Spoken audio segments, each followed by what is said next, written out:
नमस्कार दोस्तों, आप सभी का स्वागत है आपके अपने YouTube चैनल अभ्यास एग्री एकेडमी में और मैं गिरिराज सर। तो दोस्तों, आज का हमारा टॉपिक है कि ऑस्मोसिस क्या होता है और ऑस्मोटिक प्रेशर क्या होता है, परासरण क्या है और परासरण दाब क्या होता है।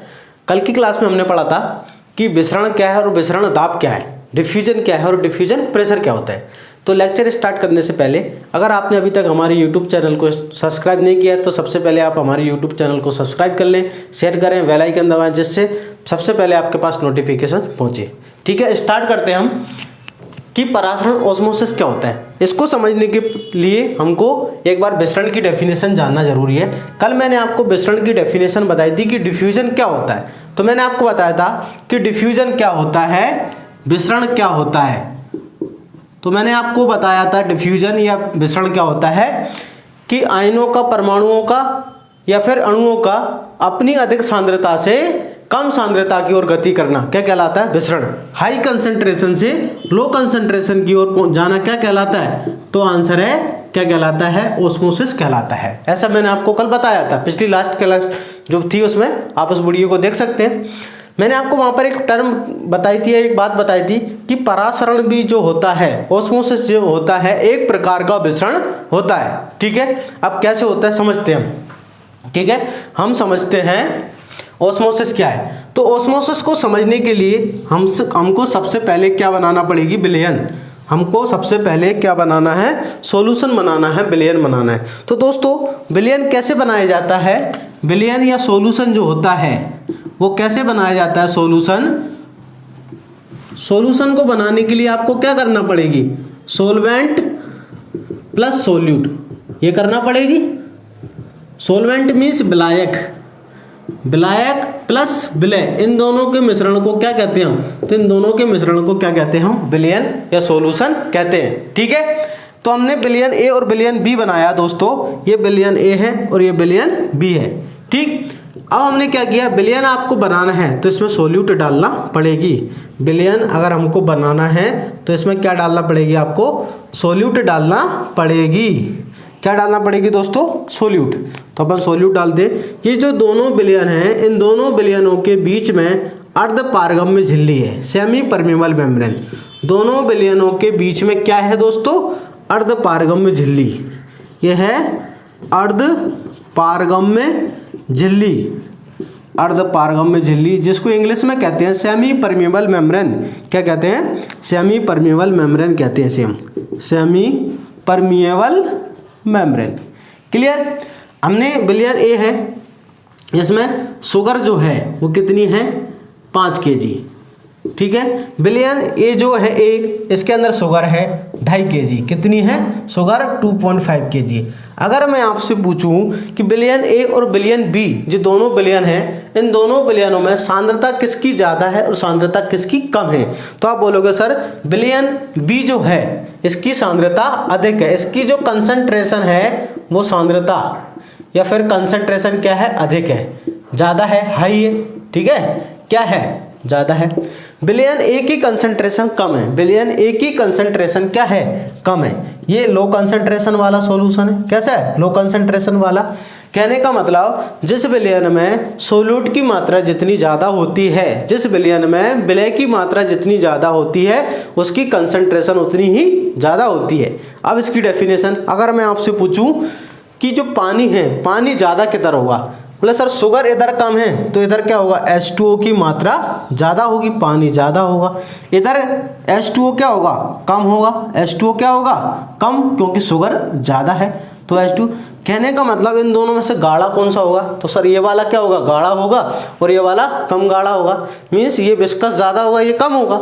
अगर मैं आपसे पूछूं कि पानी किधर से किधर जाएगा, बोले सर पानी इधर ज़्यादा है, पानी इधर क्या है, ज़्यादा है और उधर क्या है, कम है, तो पानी इधर से इधर ए से बी की ओर क्या करेगा, जाएगा। पानी H2O जो है ए से बी क्यों जाएगा, बोले सर ए की तरफ पानी ज़्यादा है और बी की तरफ पानी कम है, तो क्या हो रहा है ये, तो इसकी परिभाषा क्या होती है, जब दो विलयनों को अर्ध पारगम्य झिल्ली के द्वारा पृथक कर दिया जाता है तब विलायक के अणुओं का, किसका, विलायक के अणुओं का H2O का मतलब पानी का कम सांद्रता वाले विलयन से अधिक सांद्रता वाले विलयन की ओर गति करना क्या कहलाता है? ओस्मोसिस कहलाता है, परासरण कहलाता है। एक बार और, क्या होता है? जब दो विलयनों को, दो सॉल्यूशन को हम सेमी परमेबल मेम्ब्रेन के द्वारा सेपरेट कर देते हैं, अलग कर देते हैं, तब सोलवेंट मीन्स वाटर का, विलायक का कम सांद्रता वाले विलयन से अधिक सांद्रता वाले विलयन की ओर गति करना क्या कहलाता है? तो दोस्तों क्या कहलाता है? परासरण कहलाता है, ओस्मोसिस कहलाता है। अब ये एक प्रकार का विसरण है। ओस्मोसिस जो होता है एक प्रकार का क्या है? डिफ्यूजन है। एक प्रकार का क्या है? डिफ्यूजन। कैसे है? डिफ्यूजन का कहना होता है जो भी जाएगा हाई से लो जाएगा, जो भी जाएगा हाई से लो। तो आप देख सकते हैं पानी इधर ज्यादा है, पानी इधर कम है, तो पानी हमेशा अपनी हाई कंसंट्रेशन से किधर जा रहा है? लो की तरफ। पानी हमेशा अपनी खुद की हाई कंसंट्रेशन से लो कंसंट्रेशन की तरफ जा रहा है। तो ये भी क्या हो रहा है? एक प्रकार का विसरण हो रहा है। आई होप आपको चीजें समझ में आई होंगी। आगे बढ़ते हैं हम। परासरण की जो खोज है, परासरण की खोज किसने की? नोलेट ने। परासरण की जो खोज है, ओस्मोसिस की जो खोज, परासरण की खोज किसने की है? तो बात करते हैं नोलेट के द्वारा। किसके द्वारा? नोलेट के द्वारा इसकी खोज की गई। ठीक है दोस्तों, आगे बढ़े हम।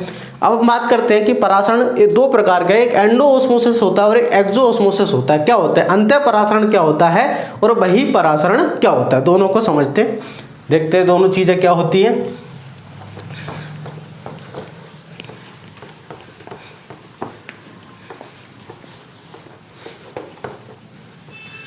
बहिः परासरण और अंतः परासरण, इससे एग्जाम में किस तरह से क्वेश्चन आता है समझिए आप। ठीक, तो इसको समझने के लिए अपन को क्या करना है? दो सॉल्यूशन बनाना। अपने को क्या समझना है? एंडो ओस्मोसिस, एंडो ओस्मोसिस और एक्सो ओस्मोसिस। ठीक है, एंडो ओस्मोसिस और एक्सो ओस्मोसिस, बहिः परासरण और अंतः परासरण।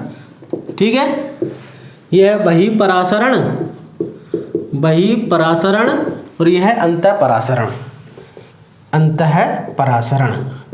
तो परासरण दो प्रकार का है, बहिः और अंतः। तो दोस्तों हमने दो विलयन बनाए।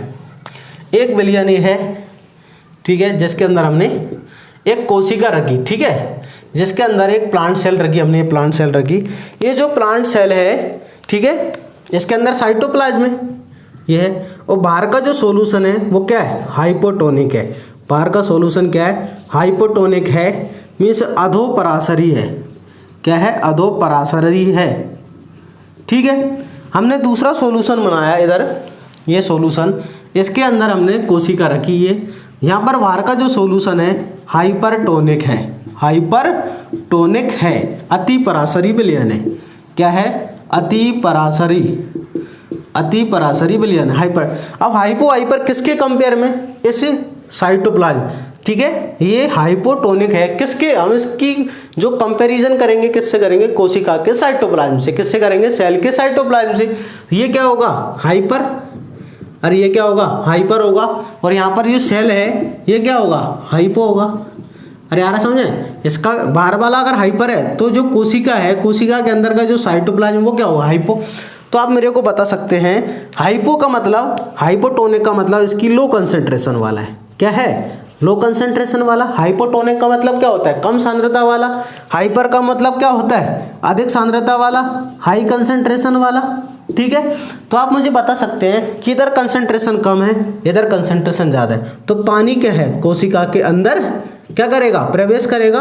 पानी जो है कोशिका के अंदर प्रवेश करेगा। इसी को क्या बोलते हैं? एंडोस्मोसिस। जब परासरण की क्रिया में जब ओस्मोसिस की प्रक्रिया में अगर पानी कोशिका के अंदर प्रवेश करता है, अगर वाटर सेल के अंदर प्रवेश करता है और सेल क्या होती है? फूल जाती है, ठीक है, स्वेल करती है, तो उसे क्या कहते हैं? एंडोस्मोसिस कहते हैं। उदाहरण क्या होता है कि जब हम किशमिश को पानी में रखते हैं तो वो फूल जाती है, ये वाली प्रोसेस होगी। तो दोस्तों यहाँ पर क्या होगा कि अंदर के सॉल्यूशन की कंसंट्रेशन क्या है? कम है। अंदर के सॉल्यूशन की कंसंट्रेशन क्या है? लो है। और यहाँ पर कंसंट्रेशन क्या है? हाई है, तो पानी क्या होगा, लो कंसंट्रेशन से बाहर की तरफ। यही होता है ऑस्मोसिस की परिभाषा क्या होती है, लो टू हाई। तो पानी जो है बाहर आएगा, पानी क्या है बाहर आएगा, मीन्स क्या होगा, कोशिका पिचक जाएगी। इसे क्या कहते हैं, एक्सोस्मोसिस। जब परासरण की क्रिया में जब पानी कोशिका से बाहर आए, मीन्स वाटर जो है सेल से बाहर आता है, तो इसे क्या बोलते हैं, उसे हम एक्सोस्मोसिस या बही परासरण कहते हैं। जैसे नमक जो होता है, नमक का विलयन अगर आप क्या कर दो, जड़ क्षेत्र में डाल दो, ऐसा क्वेश्चन एग्जाम में पूछा जाता है, तो क्या होगा, प्लांट मुरझा जाएगा। क्यों, क्योंकि उसमें पानी बाहर आ जाएगा, सूख जाएगा प्लांट, ठीक है। या फिर जो अचार का विलयन होता है, अचार के विलयन को कैसे बनाया जाता है, हाइपरटोनिक सॉल्यूशन, ठीक है। क्यों, ताकि उसमें बैक्टीरिया फंगस की वृद्धि न हो। तो ओस्मोसिस की जो प्रक्रिया होती है वो दो प्रकार की होती है, एक होती है एंडोस्मोसिस और एक एक्सो। एंडो का मतलब होता है सेल के अंदर वाटर की एंट्री होना, एक्सो का मतलब होता है कोशिका से जल का बाहर निकलना, ठीक है। आई होप आपको दोनों समझ में आए होंगे। आगे बात करते हैं दोस्तों, अब हम बात करते हैं कि ऑस्मोटिक प्रेशर क्या होता है, परासरण दाब क्या होता है, ऑस्मोटिक प्रेशर क्या होता है, परासरण दाब क्या होता है, समझिए आप, परासरणी दाब क्या होता है।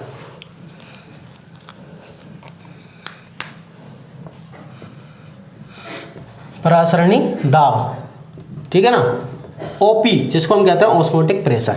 तो दोस्तों अभी हमने एक विलयन बनाया था, दो विलयन अर्धपारगम्य झिल्ली के द्वारा इन दोनों को क्या कर दिया था, अलग कर दिया था, ठीक है। अर्धपारगम्य झिल्ली के द्वारा ए और बी, पानी इधर से इधर जा रहा था, अभी हमने समझा था ये। तो क्या मैंने आपको बताया था कि ओपी जो हो रहा था, मतलब पानी इधर से इधर जा रहा था, मीन्स पानी जो है लो कंसंट्रेशन से हाई की तरफ जा रहा था। तो क्या होता है ऑस्मोटिक प्रेशर, परासरणी दाब क्या होता है कि परासरणी दाब विलयन में उत्पन्न वह दाब होता है, सॉल्यूशन में क्या होता है उत्पन्न क्रिएट वह प्रेशर होता है या वह दाब होता है, जब विलयन को, सॉल्यूशन को और जल को अर्धपारगम्य झिल्ली के द्वारा क्या कर दिया जाता है, अलग कर दिया जाता है।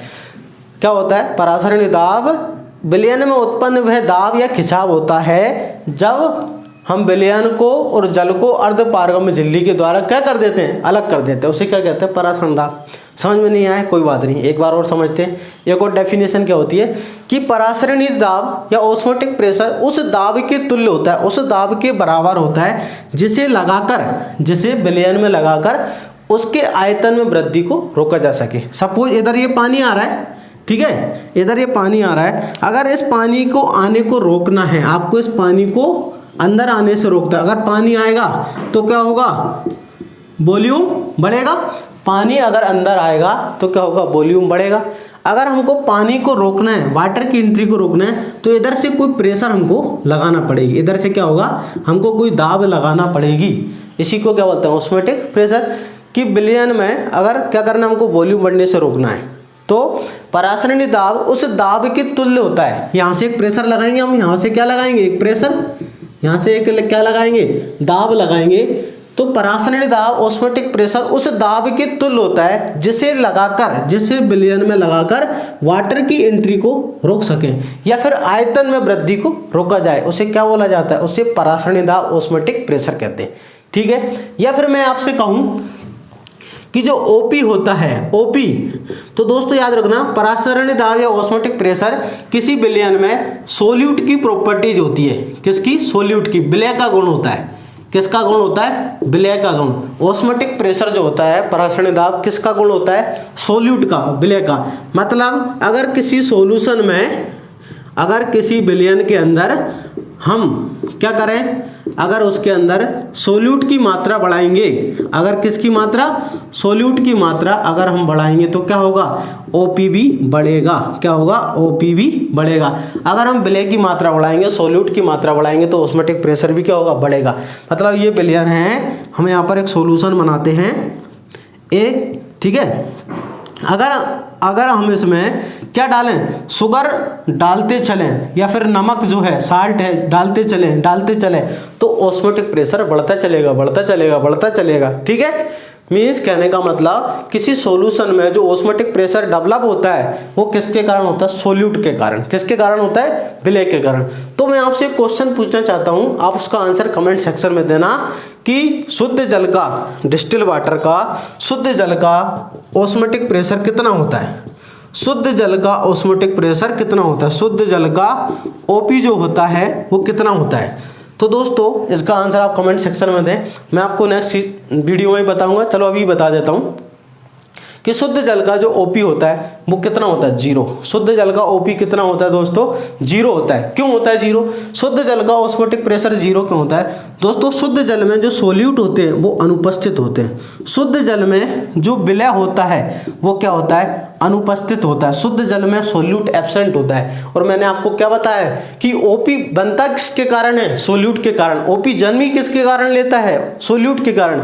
अगर शुद्ध जल में क्या होगा, सोल्यूट एब्सेंट है, शुद्ध जल में क्या होता है, एब्सेंट होता है, सोल्यूट क्या होता है, एब्सेंट, तो ओपी क्या होगा, 0 होगा। अरे क्या होगा, ओपी 0 होगा। जैसे जैसे हम नमक डालेंगे सोल्यूट क्या होगा, ओपी बढ़ता जाएगा। अगर हम शुद्ध जल में जैसे जैसे नमक या शक्कर डालते जाएंगे ऑस्मोटिक प्रेशर क्या है, बढ़ता जाएगा। क्या होगा, बढ़ता जाएगा। तो आपसे एग्जाम में पूछा जाएगा कि ऑस्मोटिक प्रेशर शुद्ध जल का, प्योर वाटर का ऑस्मोटिक प्रेशर कितना होता है, तो प्योर वाटर का ओपी कितना होता है, 0 होता है। क्लियर है? अब आगे बात करते हैं और एग्जाम में किस तरह के क्वेश्चन पूछे जाएंगे। आपसे पूछा जाएगा कि किन प्लांटों का ओपी सबसे ज़्यादा होता है, किन प्लांट्स का ओपी अधिकतम होता है और किन प्लांट्स का ओपी सबसे कम होता है। तो दोस्तों सबसे ज़्यादा जो ओपी होता है, ऑस्मोटिक प्रेशर जो होता है अधिकतम, किसका होता है, हेलोफाइट्स का। ओपी सबसे ज़्यादा किसका होता है, हेलोफाइट्स प्लांट का होता है। दूसरे नंबर पर होते हैं जीरोफाइट्स। दूसरे नंबर पर कौन होते हैं, जीरोफाइट्स। ठीक है, इसके बाद कौन होता है, मीजोफाइट्स। इसके बाद कौन होता है, मीजोफाइट। और सबसे दोस्तों सबसे कम किसका होता है, हाइड्रोफाइट्स का। सबसे कम ओपी किसका होता है, तो दोस्तों हाइड्रोफाइट्स का ओपी सबसे कम होता है। आपको याद रखना है सबसे ज़्यादा अधिकतम ऑस्मोटिक प्रेशर सबसे ज़्यादा किसका होगा, हेलोफाइट्स का। ठीक है, लवणोद्भिद, ठीक है, इसको हिंदी में बोलते हैं लवणोद्भिद। मतलब ऐसे पौधे जो सैलाइन वाटर में उगते हैं, ऐसे प्लांट जो कि कहाँ उगते हैं, सैलाइन वाटर में उगते हैं, उन्हें हम क्या कहते हैं, हेलोफाइट्स कहते हैं। तो सबसे ज़्यादा ओपी जो होता है किसका होता है, हेलोफाइट्स का होता है। अगर आपसे पूछा जाए कि सबसे ज़्यादा ओपी किस प्लांट का होता है, तो एट्रीप्लेक्स। ठीक है, सबसे ज़्यादा कौन सा होता है, एट्रीप्लेक्स नाम का एक प्लांट है, एट्रीप्लेक्स कोनिफर्टिफोलिया। कोनिफर्टिफोलिया, इस प्लांट का अधिकतम सबसे ज्यादा क्या होता है, ओपी होता है। क्लियर है? सबसे कम किसका होता है दोस्तों, सबसे कम किसका होता है, जो पानी में उगते हैं, हाइड्रोफाइट्स का। ठीक है, जलोद्भिद, जलोद्भिद नाम के जो प्लांट होते हैं सबसे कम उनका होता है, हाइड्रोफाइट का सबसे कम होता है।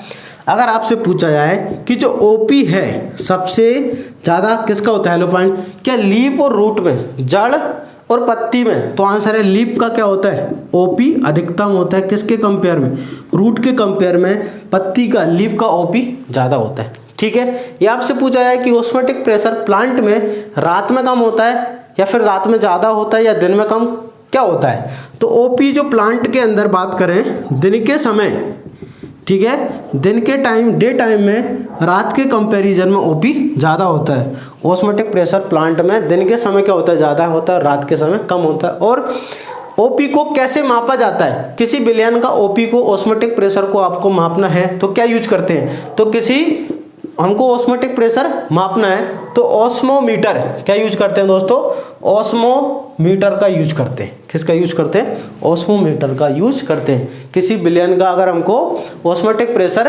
मापना है तो क्या यूज करते हैं, ऑस्मोमीटर की सहायता से क्या करते हैं, उसको मापते हैं। ठीक है दोस्तों, आगे बढ़ते हैं। अगर आपसे पूछा जाए कि ग्लूकोज और नमक, ठीक है, ग्लूकोज और नमक जो है इन दोनों में से ओपी सबसे ज़्यादा किसका होगा, ग्लूकोज और नमक में से आपको मुझे एक क्वेश्चन का आंसर कमेंट सेक्शन में देना है कि ओपी नमक और ग्लूकोज में से ज़्यादा किसका होगा, है ना। आपसे पूछा गया है, एक विलयन है, सॉल्यूशन है, ठीक है, एक विलयन है ए और विलयन बी, ठीक है, इसमें 1 kg साल्ट डाला हमने और इसमें 1 kg शुगर डाली है। तो इन दोनों विलयन में से ओपी किसका ज़्यादा होगा, ओपी किसका कम होगा, आप मुझे कमेंट सेक्शन में बताएं। नेक्स्ट वीडियो में इसका आंसर मैं आपको बताऊंगा। ठीक है, अब हम बात करते हैं आगे। तो हमारा जो ऑस्मोटिक प्रेशर था, ऑस्मोसिस था, ये कंसेप्ट पूरा हो गया। अगर दोस्तों आप एसिडियो SADO, RAEO, ADA, AFO, NSC, जो भी एग्रीकल्चर के कॉम्पिटिटिव एग्जाम्स हैं उनकी लाइव क्लासेस लेना चाहते हैं तो आप हमारी गूगल प्ले स्टोर से हमारी एप्लीकेशन अभ्यास एग्री एकेडमी को डाउनलोड कर सकते हैं। वहाँ पर SADO, RAEO के लिए अभी 23 नवंबर से नई बैच, मतलब आज से क्या हुआ है, नई बैच का प्रारंभ हुआ है, जो कि मॉर्निंग में 8 से लेके 10 AM और इवनिंग में 7 से लेके 9 PM, मतलब एक दिन में आपको 4 घंटा क्या होगी, एग्रीकल्चर पढ़ाई जाएगी, जिससे आपका सिलेबस टाइम से कंप्लीट होगा। साथ में आपको इसी के साथ में फ्री टेस्ट सीरीज है, लाइव क्लास के साथ में आपको क्या है, फ्री टेस्ट सीरीज है, जिसके अंदर आपको 100 टेस्ट दिए जाएंगे। CSET plus agriculture and separate agriculture के टेस्ट आपको दिए जाएंगे। अगर आप ओनली टेस्ट सीरीज लेना चाहते हैं तो ओनली टेस्ट सीरीज के लिए आप 499 रुपये में परचेस कर सकते हैं, जो कि हमारी एप्लीकेशन के स्टोर पर अवेलेबल है। इसकी लिंक इस वीडियो के डिस्क्रिप्शन में दी गई है। अगर आप हमसे टेलीग्राम पर जुड़ना चाहते हैं तो हमारे टेलीग्राम पेज पर अभ्यास एग्री एकेडमी को फॉलो कर सकते हैं। अगर आप मुझे इंस्टाग्राम पर जोड़ना चाहते हैं तो अभ्यास एग्री एकेडमी के पेज को फॉलो करना चाहते हैं, मेरे फेसबुक पेज को क्या कर सकते हैं, फॉलो कर सकते हैं। आई होप आपको समझ में आया होगा। जय हिंद।